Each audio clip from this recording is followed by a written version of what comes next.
Assalamualaikum warahmatullahi wabarakatuh. Senang sekali jumpa kembali dengan Wahyudi AS. Kali ini kita akan sajikan terkait dengan kurikulum merdeka pada topik refleksi pembelajaran paradigma baru.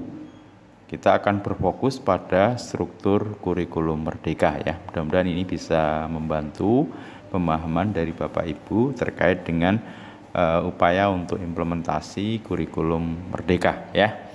Oke.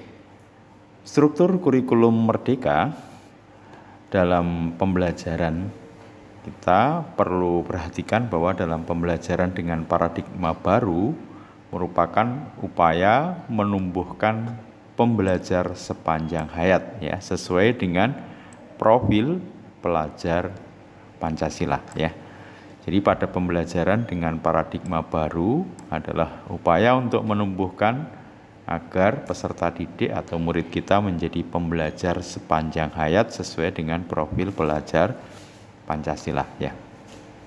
Proses pembelajaran dengan paradigma baru itu dilakukan atau dilaksanakan melalui kurikulum merdeka yang memuat satu program intrakurikuler, yang kedua program ekstrakurikuler, dan yang ketiga adalah P5 ya. P5 itu proyek penguatan profil pelajar Pancasila ya.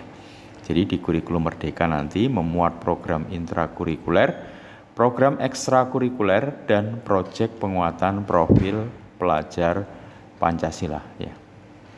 Oke. Kita fokus pada program intrakurikuler ya. Di intrakurikuler itu berisi muatan atau mata pelajaran dan muatan tambahan lainnya seperti muatan lokal ya, jika memang ada di satuan pendidikan. Atau bisa juga mata pelajaran khas yang dikembangkan di satuan pendidikan ya. Kegiatan pembelajaran di dalam kelas itu diharapkan dapat mengembangkan kompetensi murid atau peserta didik sesuai dengan capaian pembelajaran pada fasenya. Kita ketahui bahwa kalau di SD nanti ada fase A untuk kelas 1 dan 2, kemudian fase B itu untuk kelas 3 dan kelas 4 ya. Kemudian untuk fase C itu nanti untuk di kelas 5 dan di kelas 6 ya. Sementara di SMP kelas 7, 8, 9 itu di fase D, SMA untuk fase E nanti di kelas 10 dan 11 ya, dan terakhir fase F di kelas 12 ya. Oke. Berbagai kegiatan dapat dilakukan untuk membantu murid mencapai kompetensi yang diharapkan ya. Dan yang perlu diperhatikan dalam rancangan kegiatan kita diharapkan yang menarik ya, yang membangun curiosity atau rasa ingin tahu dari murid kita dan dihubungkan konteksnya dalam kehidupan dan lingkungan sekitar sehingga menjadi pembelajaran yang bermakna. Kata kuncinya di sini ya. Jadi dalam kita mengembangkan kegiatan di pembelajaran, itu kegiatan pembelajaran yang menarik, membangun curiosity siswa atau murid kita, dan dihubungkan dengan kehidupan atau konteks lingkungan di sekitar, sehingga menjadi pembelajaran yang bermakna. Untuk program intrakurikuler PAUD ya, pertama pada fase pondasi yaitu di PAUD, nanti pada jenjang ini murid akan belajar melalui kegiatan bermain ya. Tentu fokus di PAUD adalah bermain yang nanti mencakup berkenaan dengan jati diri, literasi, numerasi, dan STEAM ya, serta agama dan budi pekerti ya. Jadi di PAUD nanti berfokus pada jati diri, sudah dikenalkan mengenai literasi, numerasi, dan STEAM, serta agama dan budi pekerti. Pendidikan PAUD mempersiapkan ini ya, murid untuk jenjang pendidikan berikutnya, yaitu di sekolah dasar. Ini fokus untuk program intrakurikuler di PAUD ya, pendidikan anak usia dini. Sementara program intrakurikuler di SD, mata pelajaran IPA dan IPS dilebur menjadi IPAS ya, ilmu pengetahuan alam sosial. Hal ini didasarkan pada pertimbangan bahwa anak usia SD itu masih pada tahap berpikir konkret atau sederhana, holistik, komprehensif, dan tidak detail. Meskipun begitu, mata pelajaran IPAS itu nanti belum diajarkan secara spesifik di fase A ya. Jadi baru mulai di fase B. Tapi ini bukan berarti bahwa pelajaran IPA dan IPS tidak diajarkan ya. Nah, cuman pada fase A nanti muatan IPAS terintegrasi pada mata pelajaran lain. Sementara untuk program intrakurikuler SMP nanti ada mata pelajaran informatika ya yang menjadi mata pelajaran wajib ya. Sementara program intrakurikuler untuk SMA itu lebih dipersiapkan kepada minat yang menunjang pilihan pendidikan pada jenjang berikutnya. Jadi pada jenjang SMA nanti murid lebih dipersiapkan untuk minat mereka ya untuk menunjang pada pilihan pendidikan di jenjang berikutnya. Sehingga pembelajaran dibagi menjadi mata pelajaran umum, peminatan ya. Sementara program peminatan nanti baru dimulai di kelas 11 ya untuk SMA. Pada program peminatan nanti murid diperbolehkan mengambil beberapa mata pelajaran pilihan ya sesuai minat, bakat dan aspirasinya. Meskipun pelajaran itu lintas jurusan. Jadi artinya murid di kelas IPA juga diperbolehkan mengambil mata pelajaran di kelas IPS ya. Dalam program peminatan, apabila sumber daya memungkinkan, sekolah juga dapat membuka kelas vokasi atau mata pelajaran baru. Misalkan kelas bahasa Jerman, kelas tata boga, kelas budidaya kopi, dan lain-lain. Jadi sekali lagi ketika SDM-nya memungkinkan, sekolah dapat membuka kelas vokasi. Ya. Oke.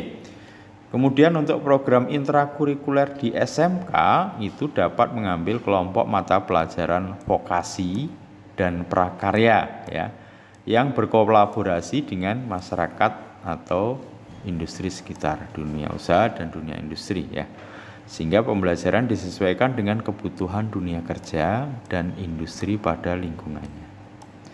Sementara program intrakurikuler untuk sekolah luar biasa atau SLB nanti penggunaan capaian pembelajaran akan berbeda-beda karena bergantung pada hasil analisis usia mental murid. Karena meskipun usia kronologisnya sama tetapi bisa saja usia mentalnya berbeda. Ini khusus untuk program intrakurikuler di SLB ya.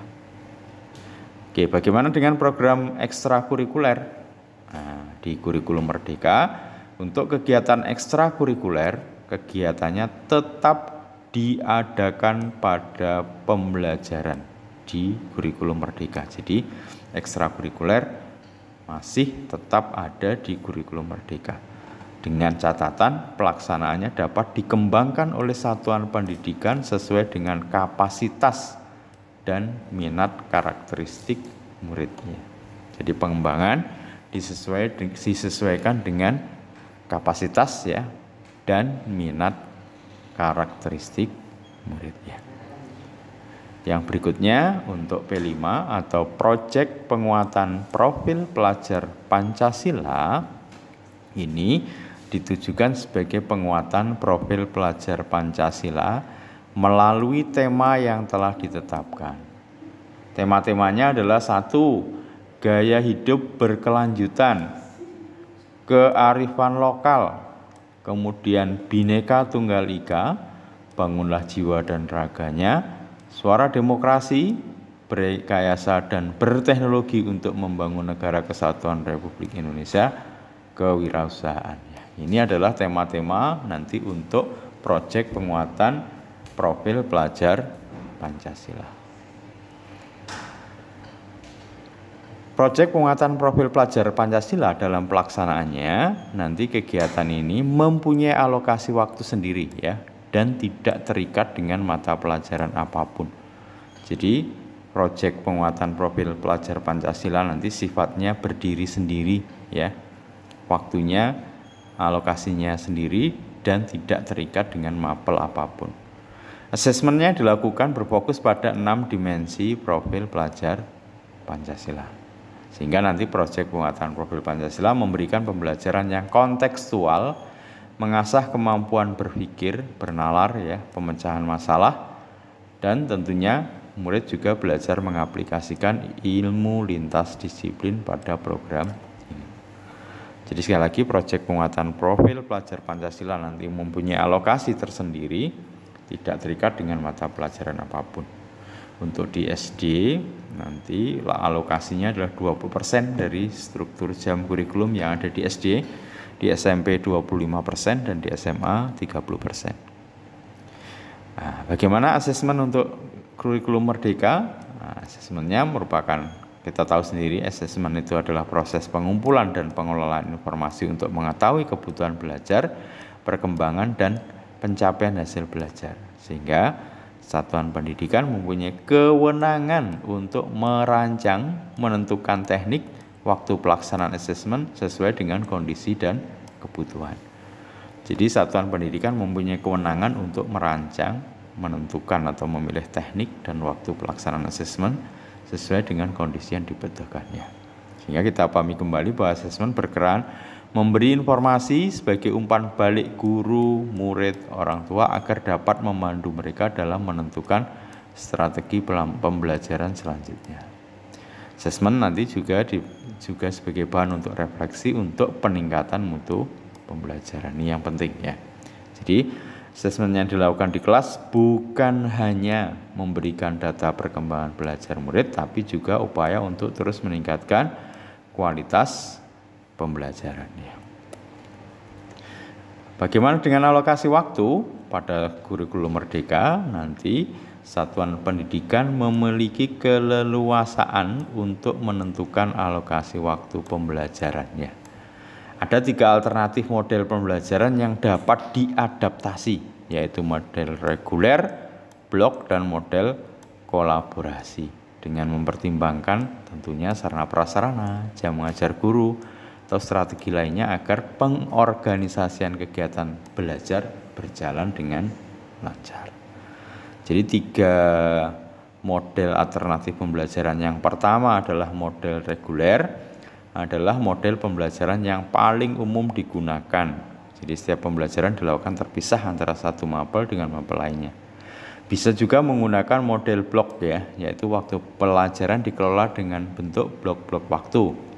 Misalkan dalam 1 semester, mata pelajaran IPA diajarkan di 3 bulan pertama, kemudian 3 bulan selanjutnya untuk mata pelajaran IPS. Itu contoh untuk model blok. Atau model kolaborasi, yaitu guru berkolaborasi sedemikian rupa dalam proses perencanaan, melaksanakan dan melakukan asesmen untuk satu pembelajaran terpadu. Misalkan kolaborasi antara bahasa Indonesia dan seni musik, murid membuat lirik puisi dan membuat lagu dari lirik tersebut. Jadi ini adalah kolaborasi bahasa dan seni musik sebagai contoh ya. Oke, terakhir di kurikulum merdeka kaitan dengan perangkat ajar ya. Jadi selain keleluasaan dalam menentukan alokasi waktu, kita juga mempunyai keleluasaan untuk memilih dan memberikan perangkat ajar kepada murid ya, selama masih ada dalam prinsip pembelajaran dengan paradigma baru. Jadi nanti perangkat ajar bukan saja buku teks, tapi bisa menggunakan media lainnya. Jadi selain buku teks, bisa modul ajar yang disusun oleh guru sendiri, modul project, buku non-teks, bisa video, bisa media cetak atau media digital. Itu tadi beberapa kaitan dengan struktur kurikulum merdeka. Ya, mudah-mudahan informasi ini bisa membantu Bapak Ibu tetap semangat ya menyongsong ada perubahan kurikulum di kurikulum 2013 ke kurikulum merdeka. Tetap semangat, mudah-mudahan bisa memberi layanan pendidikan terbaik pada putri-putri bangsa untuk kemajuan pendidikan bangsa Indonesia di masa berikutnya. Terima kasih. Assalamualaikum warahmatullahi wabarakatuh.